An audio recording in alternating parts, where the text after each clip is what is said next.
พรเจตุลา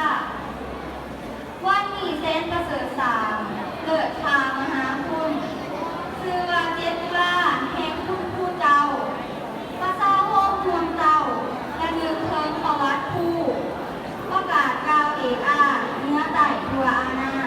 คือว่าผู้ที่ผู้หันกำเนิดนอนแนวเป็นหากทานทันแถวถูกก่อแป้งยังบาดน้ำผ้าลูกร้านขาวน้ำเลี้ยงไปเพิ่มฟังวิธีต้นสื่อข่าวพระรับสารแสงยักษ์ใจทรงแจ้งมาข้างมือเมืองใสเป็นประกายแวววาวทัวที่เล่าทั้งซาสร้างเล่าเจ้าลึกไว้ผู้หูมีเลิงผูเพิ่มพูดสาแต่ก้อนสีสวยประสามีคู่มีผู้นั่งคอนเยกามาถูความต้นเล่า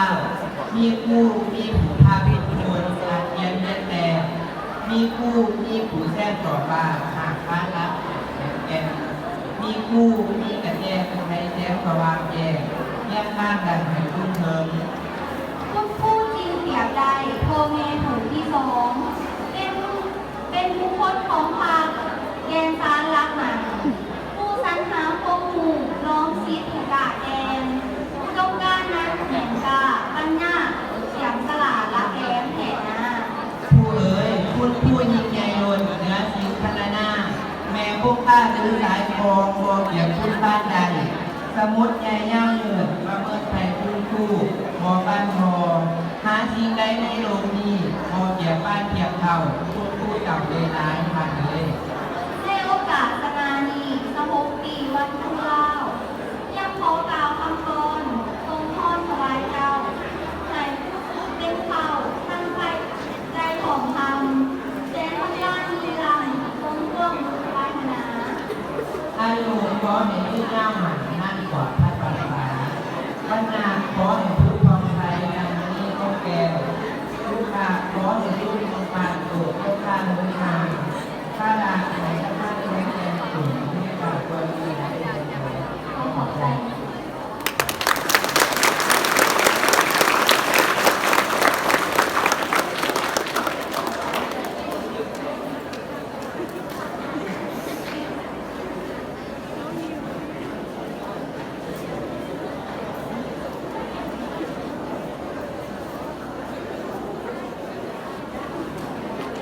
แสดงก็ไม่ได้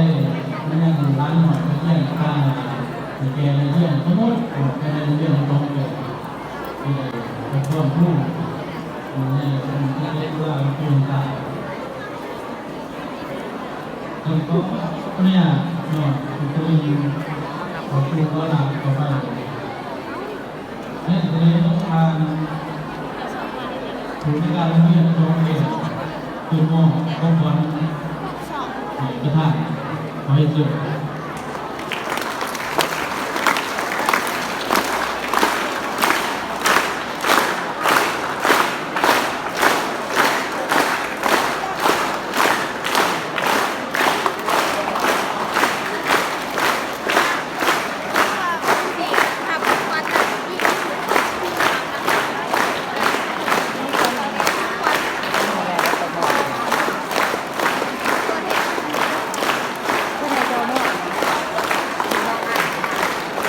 แต่เราทำให้เรื่องความสร้าง